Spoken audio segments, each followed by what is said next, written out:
예, 오늘은 마태복음 69강입니다. 본문은 마태복음 10장 16절에서 23절까지 말씀입니다. 10장에서 예수 그리스도께서 12 제자들을 복음을 증거하도록, 하늘의 왕국의 복음을 증거하도록 화송하는 장면을 우리가 지금 보고 있습니다. 그래서 잃어버린 이스라엘의 잃어버린 양들에게로 가서 하늘의 왕국이 가까이 왔다라고 선포하게 하셨고, 또한 그들은 어떠한 삶의 모습과 태도로 전도자의 일을 감당해야 되는지도 예수 그리스도께서 말씀을 주셨습니다. 그런데 이제 오늘 말씀은 제자들에게 어떤 그들에게 필요한 지혜와 인내에 관한 말씀들을 또한 나눠주고 계십니다. 먼저 우리가 16절에서 같이 읽었지만 먼저 봐야 될 것이 내가 너희를 보내는 것이라는 그러한 대목입니다. 제자들은 스스로 복음을 전하러 나간 사람이 아닙니다. 사도 바울도 스스로 복음을 전하러 여러 지역들을 돌아다닌 사람이 아니고요. 예수 그리스도께서 보내신 자들입니다. 이 부분은 굉장히 중요해요. 스스로 주의 일을 위해서 나간다라는 것, 그것을 우리가 잘못됐다 하지는 않습니다. 하지만 주님의 일에는 반드시 주님의 소명이 먼저 있다라는 또한 사실 또한 우리가 분명히 기억해야 됩니다. 좀 전에 우리가 또 잠시 얘기를 나누면서 저에 관한 이야기도 했을 때 주님이 부르시긴 후에 저도 신학을 하고 목사 안수를 받고 복음을 전하는 일들을 시작을 했습니다. 그렇듯이 개인이 사모하는 것은 좋지만 개인의 사모에 주님의 부르심에 화답이 없는데 개인의 사모로만 무조건 사모함으로만 무조건 이런 것들을 무엇인가를 성취해내려는 욕구나 이런 것들로 시작하는 것은 때때로 좀 위험할 수도 있습니다. 왜 그러냐면 이것은 인간들 사이에 있어서의 그저 교육으로 어떤 능력으로 이루어지는 일들은 아니거든요. 스가랴에서 있는 말씀처럼 오직 주의 영, 성령님이 함께 하시는 일로서 이루어지는 일들이기 때문에 그저 문자적으로, 세상적으로, 물리적으로 그렇게만 될 수 있는 일들은 결코 아니기 때문에 그렇습니다. 그렇기 때문에 예수 그리스도께서 내가 너희를 보낸다, 내가 너희를 보내는 것이 라는 말씀처럼 그리스도께서 제자들을 부르시고 그들에게 많은 지혜의 말씀도 은혜도 베풀어 주시고 그리고 그들을 보내고 계시는 이 과정이 굉장히 중요한 것이죠. 지금도 예수 그리스도께서 이 땅에서 사역을 하시고 난 이후에 약 2000년이 지난 지금도 여전히 이러한 과정은 유효하다라고 저는 믿습니다. 성경에서 그 과정이 유효했으면 수천 년이 지난 지금에도 역시 동일하게 유효하다라고 저는 믿습니다.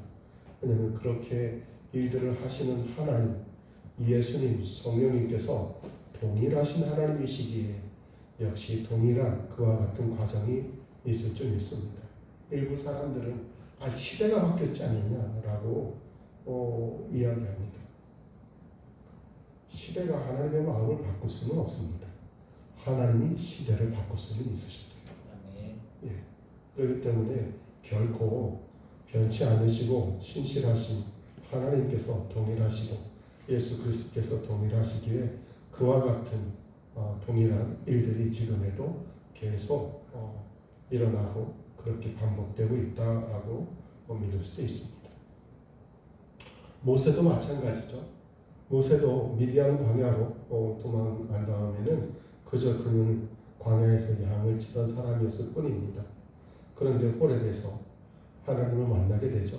떨기나무의 불 가운데 임하시는 하나님께서 모세를 이집트로 보내신 것이죠.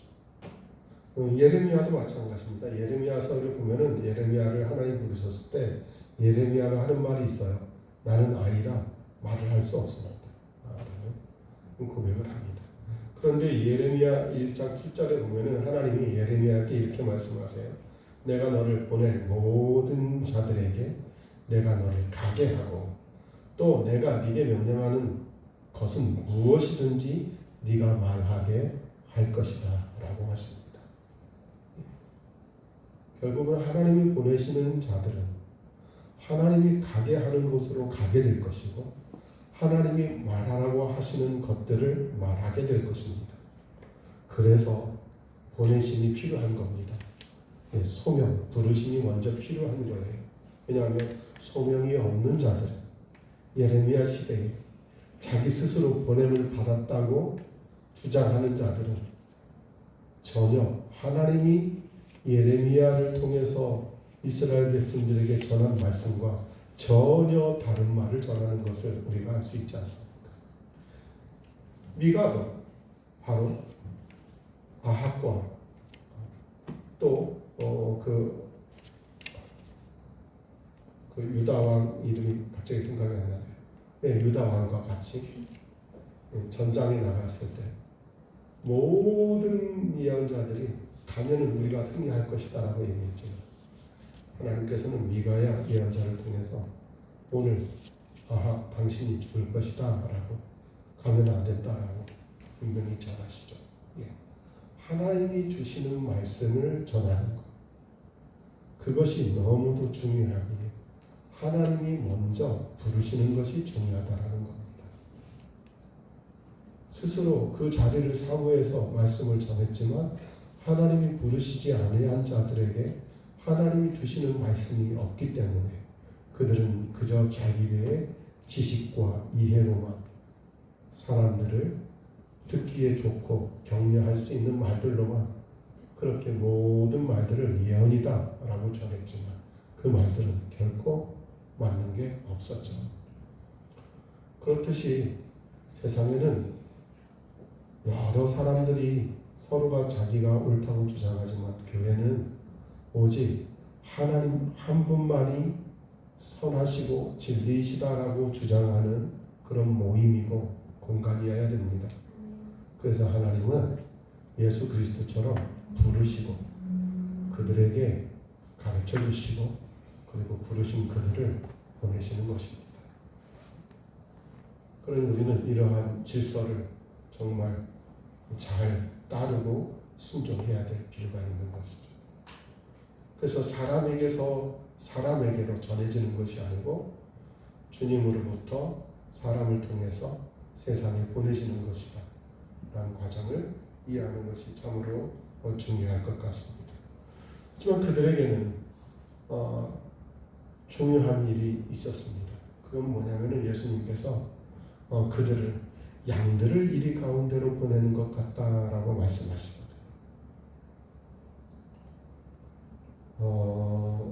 제가 한때 어려웠을 때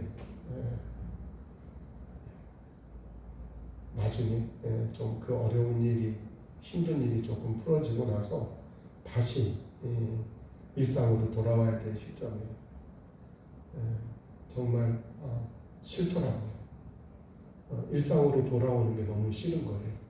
어려웠을 때는 그 어려운 것이 싫었는데 일상으로 돌아간다는 것이 내가 늘 이렇게 찬송과 기도 가운데 이런 삶을 살았으면 좋겠는데 그게 싫다기보다는 또 정확히 말하면 두렵기도 하고 염려도 되고 또 걸림직하는 그런 마음에 걸리는 그런 마음들이 있더라고요.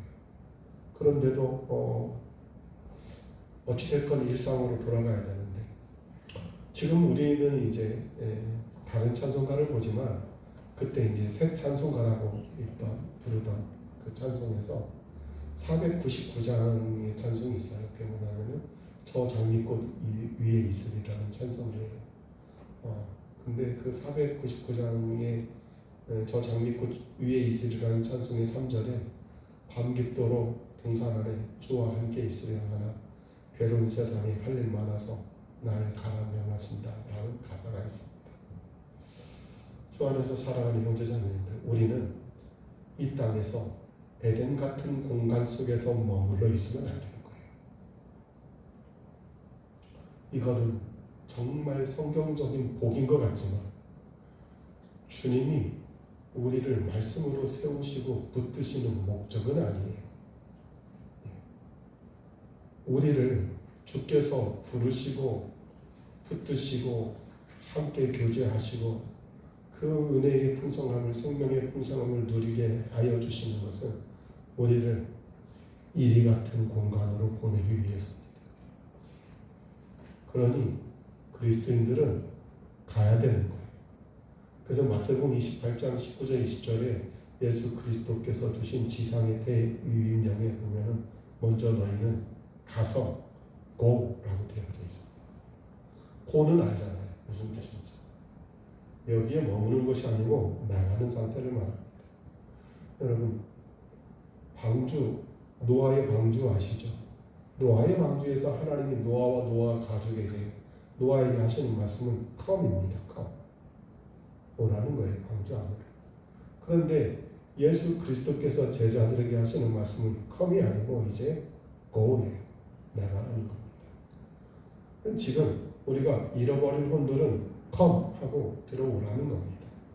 그런데 들어왔으면 이 안에서 말씀과 기도 가운데 예배 가운데 점점 더 장성한 그런 신앙의 성장이 있게 되고 또 단단한 음식까지도 먹을 수 있는 그렇게 해서 충분히 성숙한 크리스천이 되면 우리는 고 하고 밖으로 나가야 되는 겁니다. 어디를? 이리 가운데. 우리 안에서만 있으면 그거는 의미가 없어요. 주님이 기뻐하시는 뜻이 아닙니다. 그래서 하나님은 우리를 세상에 두신 겁니다. 그리고 그 세상은 이리 같다라고 말씀하십니다. 그리고 우리는 양 같다고 말씀하세요. 양이 이리를 해칠 일은 없어야겠죠. 그럴 일도 없고요. 이리는 양을 해칠 수 있는 그런 능력을 가지고 있는 존재로 우리는 이미 알고 있습니다. 그런데 그 상황 속에서 양이 대처할 모습이 곧 무엇이냐? 뱀같이 지혜롭고 비둘기같이 무해해야 한다라고 말씀하시는 겁니다. 교회 안에서가 아니고요. 보내어진 그곳에서 보내어짐을 받은 우리 양들은 뱀같이 지혜롭고 비둘기같이 무해하라라고 말씀하시는 거예요. 그것이 이리 가운데에서 생활해야 되는 우리의 삶의 모습입니다. 그러니 치일 수밖에 없고 당할 수밖에 없고 어려움을 겪을 수밖에 없는 것은 필연일 수도 있을 겁니다. 주 안에서요. 그건 선택이 돼서는 안 되는 것이죠.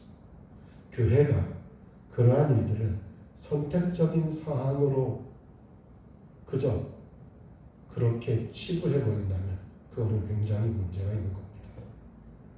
주님의 말씀과 괴리가 생기는 거예요.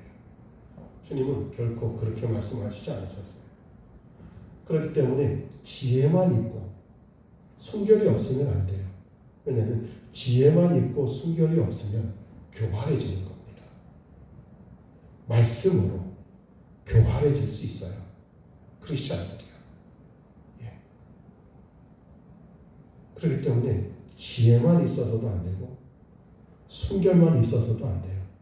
순결만 있게 되면 너무도 의미 없이 자신의 모든 일들을 감당하지 못하는 그저 무력한 존재로 빠지게 되는 겁니다. 그렇기 때문에 반드시 지혜도 있어야 되고 순결함, 무해함도 있어야 되는 것이죠. 그래서 제자들에게 그렇게 가르쳐 주시는 것입니다. 그래서 지나치게 담대하기만 하고 무모한 것처럼 보이고 그런 모습이 아니고 담대하지만 무모하지 않고 또 순결하지만 그렇다고 어리석지도 않은 겁니다. 그러한 내용을 예수 그리스도께서 지금 알려주고 계시는 것이죠. 그러한 내용을 가지고 사도 바울은 데살로니가전서 2장 3절에서 5절에 이와 같이 말씀하십니다. 성경 있으신가요? 네. 같이 읽겠습니다. 이는 우리의 권면은 속임수나 부정함이나 간사함으로 한 것이 아니었기 때문이라. 다만 우리는 하나님의 허락을 받아 복음을 위탁받은 대로 진실로 이와 같이 우리가 말하노니 이것은 사람들을 기쁘게 하는 것이 아니요 오직 우리의 마음을 시험하시는 하나님을 기쁘시게 하는 것입니다. 이는 너희가 아는 바와 같이 어느 때에도 우리는 아첨하는 말들이나 탐욕에 달을 쓰지 아니하였기 때문이다. 하나님께서 증인이시니라. 복음을 들고 다니면서 마음속에 탐욕을 키우는 사람들이 있을 수도 있습니다.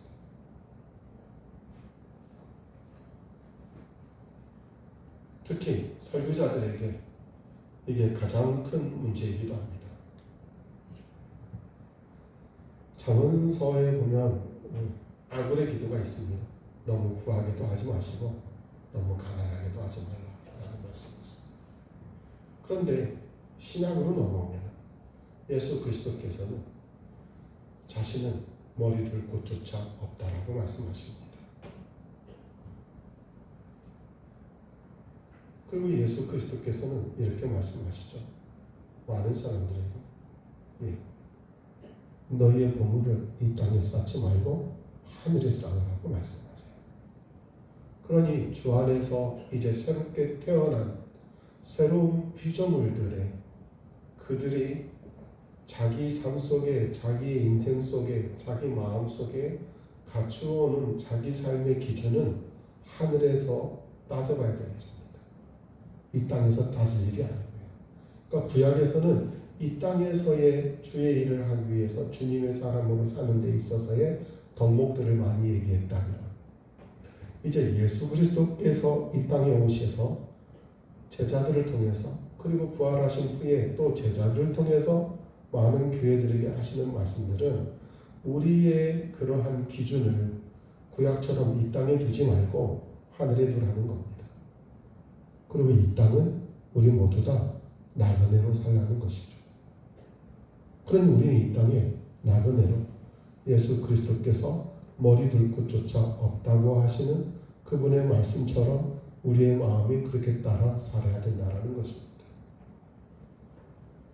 그래서 잘 사는 것이 이제는 더 이상 덕이 아니고 그렇다고 잘 사는 것 자체를 우리가 비난하자는 것은 아니지만 우리에게 주신 것 안에서 그걸 가지고 힘껏 힘써서 하늘에 쌓아가는 삶이 우리 모두에게 공통적인 그저 우리의 일상으로 살아가야 된다는 것이 필요하다는 것이죠. 지금의 복음의 시대는 바로 그것이 가장 중요한 일상의 덕목이 되어야 된다고 저는 그렇게 믿습니다. 그렇듯이 예수 그리스도께서 보냄을 받은 예수 그리스도께서 보내신 그 제자들의 삶도 바로 그런 것입니다. 복음으로 사람을 이용하지 말라는 겁니다. 그 어떤 목적이나 탐욕을 가지고 그래서 순결해야 되는 것이죠. 그것이 아주 중요합니다. 그러니까 성도에게는 이 균형이 있어야죠. 지혜롭기만 하고 순결하지 못해서는 안 되고 그러면 아까 말씀드렸듯이 교활하다고 했잖아요. 그런 사람들은 아주 교활하거든요. 하지만 무작정 순결하고 지혜롭지 못하면 그것 또한 문제라고 말씀드렸죠. 그러니 그리스도인들에게는 이 두 가지 아주 균형 잡힌 이 두 가지가 필요하고 그러므로 인해서 진리를 전하되 우리 마음속에 탐욕이나 악의를 품어서는 절대 안 됩니다. 오직 순수함이고요. 그리고 자기의 마음을 자기 스스로 방어하려는 그러한 기제를 발휘해서도 안 됩니다. 우리는 주님 앞에 우리의 마음, 우리의 생각을 방어할 수 있는 능력은 없습니다. 그렇기 때문에 자기 보호 기제, 자기 방어 기제가 아니고 오직 진리와 그 안에서의 심부로서의 순결한 이 덕목을 지킬 수 있는 우리가 되면 참으로 그것이 중요하다라고 말씀드립니다.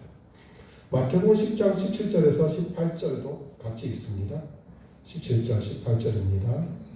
그러나 사람들을 조심하라. 이는 그들이 너희를 공회에 넘겨주고 그들이 자기들의 회당들에서 너희를 채찍질할 것이기 때문이라. 또 너희가 나를 위해 총독들과 왕들 앞으로 끌려가 그들과 이방인들에게 증언하리라.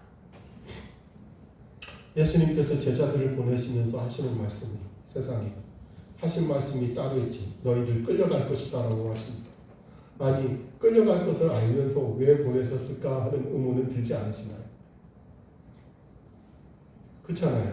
예, 우리가 성경을 그냥 쭉쭉쭉 읽는다라고 읽을 때는 그냥 지나가면서 읽겠지만 성경에 있는 제자에다가 나를 대입시켜서 보면 아니 실컷 보내시고 가라고 하시면서 정말 기쁜 마음으로 가려고 했더니 니네들 끌려가고 채찍질 당하고 맞을 거야. 너희들 심지어 법정에 그런 왕들 앞으로 끌려갈 거야 라고 말씀을 하신다는 것이죠. 너무 이상하지 않아요? 그런데 예수님이 그 뒤에 있는 말씀을 또 해주셔요. 끌려갈 건데 끌려가서 너희들을 잡아 이끈 그들과 이방인들에게 나를 증언할 것이다 라고 말씀하십니다. 채찍질도 당하고 어려움도 겪고 끌려도 가는데 그 모든 일이 그 일을 통해서 나를 증언하게 될 것이다 라는 것이죠. 그리고 실제로 사도행전에 보면 이와 같은 일들은 실제로 계속적으로 일어났었음을 우리가 봅니다. 베드로와 요한도 끌려가서 채찍질 당하고 갇혔지만 오히려 그들은 예수 그리스도를 증언하는 기회로 삼았었습니다. 스데반도 역시 이스라엘의 수많은 무리 앞에서 또 바울은 총독이나 왕들 앞에서 끌려가서 복음을 증거했습니다. 그럼에도 예수 그리스도께서 왜 이방인들 그들과 이방인들에게 증언하리라 하셨냐면 그 뒤에 마태복음 10장 19절 20절에 왜 그들이 증언할 수 있는지에 대한 이해가 있습니다. 같이 읽겠습니다. 그러나 그들이 너희를 넘겨주는 때에 너희는 어떻게 혹은 무엇을 말할까 염려하지 말라. 이는 너희가 말할 것을 바로 그 시간에 너희에게 주실 것이기 때문이다. 이는 말하는 이가 너희가 아니요 너희 안에서 말씀하시는 너희 아버지의 영이시기 때문이다. 지금 시대에서 이 말씀을 해석을 잘 해야 됩니다. 이것은 성경을 배울 필요가 없다 이런 말씀은 아닙니다. 예.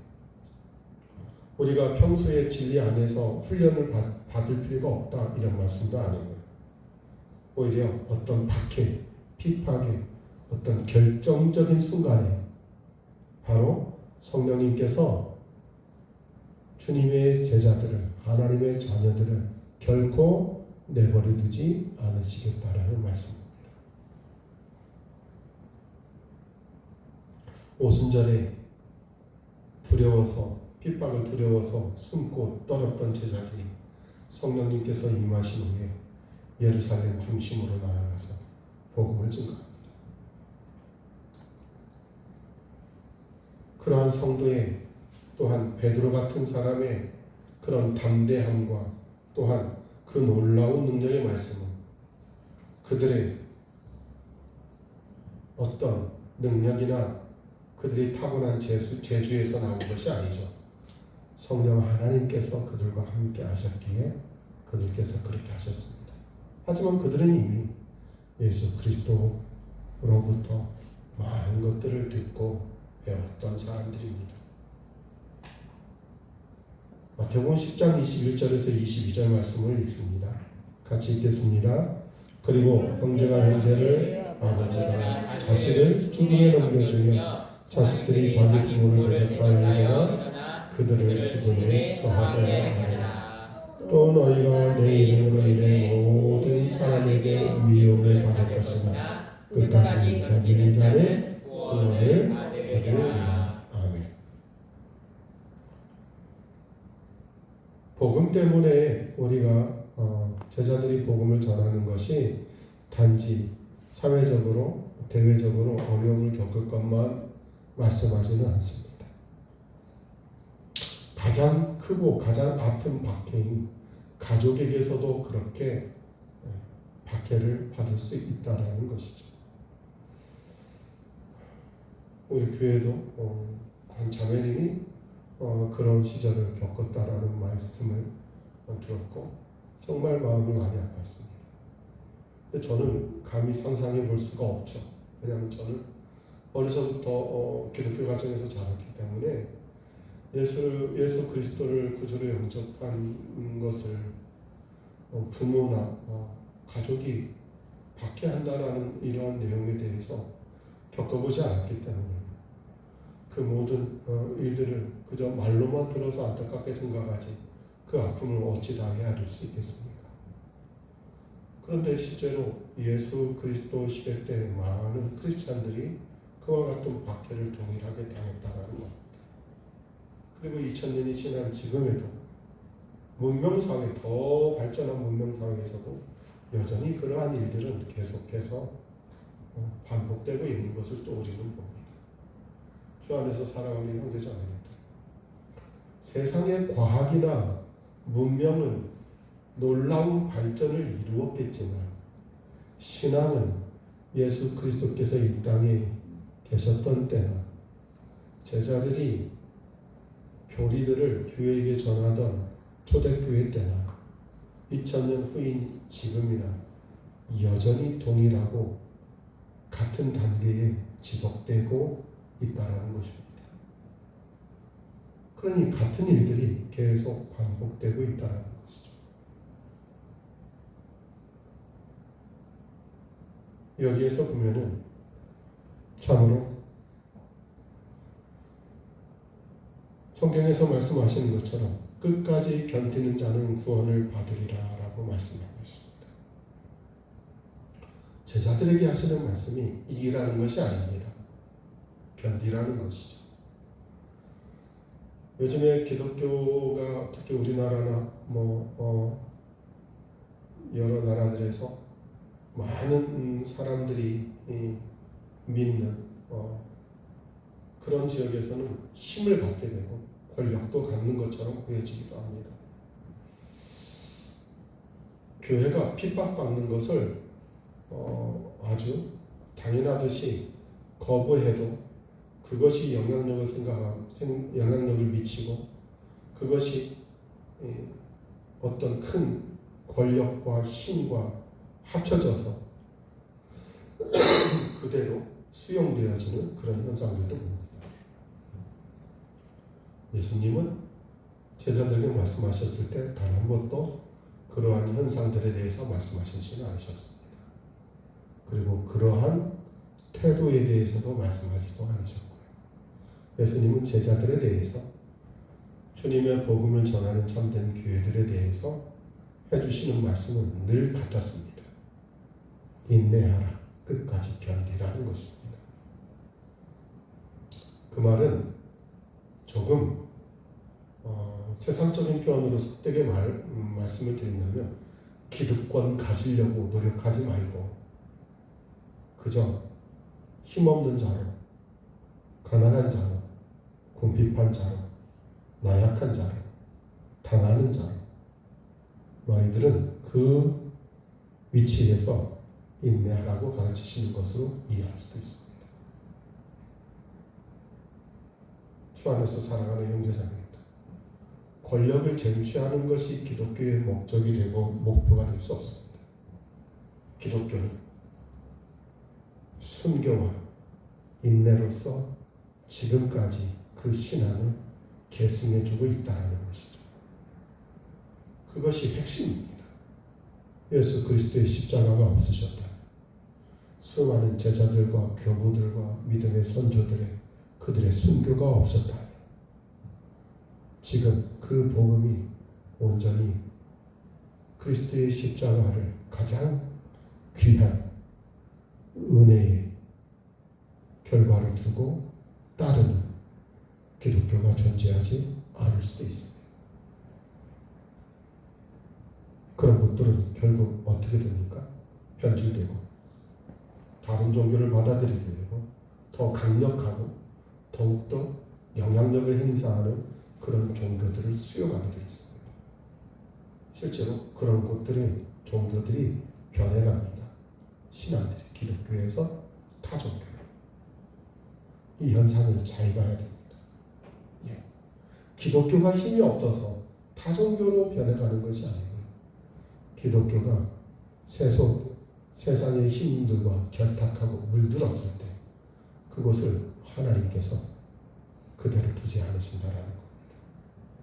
터키는 이미 기독교 국가가 아닙니다. 초대교회 때 수많은 교회들이 그곳에 있었음에도 불구하고 더 이상은 그런 기독교 국가가 아니죠. 주 안에서 사랑하는 형제자매님들, 견디라는 겁니다. 구원은 믿어서 혼의 구원을 이루지만 그 구원의 궁극적인 열매는 인내라는 겁니다. 그러니 우리에게서 나타나는 그 열매에는 모두 다 기본적으로 그 인내라는 바탕이 깔려 있어야 되는 겁니다. 그러니 사람의 감정이나 육감으로 성령의 열매를 맺을 수 있는 것들이 아닙니다.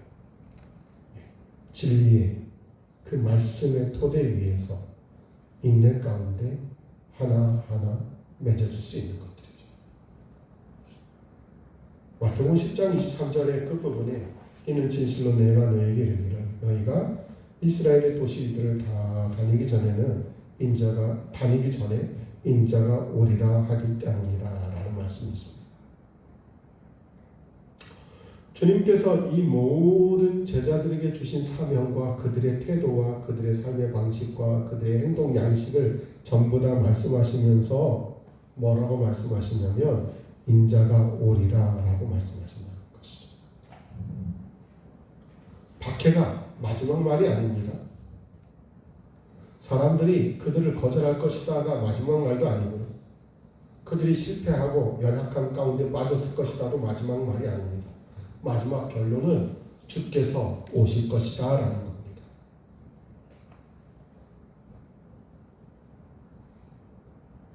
그것이 바로 하나님의 왕국이 세워지는 원리이고 주께서 다스리시는 하늘의 왕국의 도래를 준비하는 참된 모습입니다. 즉 우리가 오늘 본 마태복음 10장에서의 이 제자들을 보내시면서 하시는 말씀이 주님의 오심을 예비하는 그러한 모습인 것을 우리가 알 수 있습니다. 주 안에서 사랑하는 형제자매들, 주님의 오심을 예비하는 자들은 복음을 위해서 어려움과 고통과 핍박과 그로 인한 인내와 그리고 뱀같이 지혜롭고 비둘기같이 무해하고 순결한 그런 모습, 이 모든 것들이 우리에게 있어야 된다는 것을 가르쳐 주시는 겁니다. 그러니 마지막 때라고 하는 지금 이때에 우리 교회는 어떤 모습이어야 됩니까? 정말 주께서 그렇게 말씀하신 양같이 지혜로운 뱀같이 순결한 비둘기같이 우리가 살고 있습니까? 아니면 혹시 핍박하는 사람들을 멈추고자 애쓰고 살고 있습니까?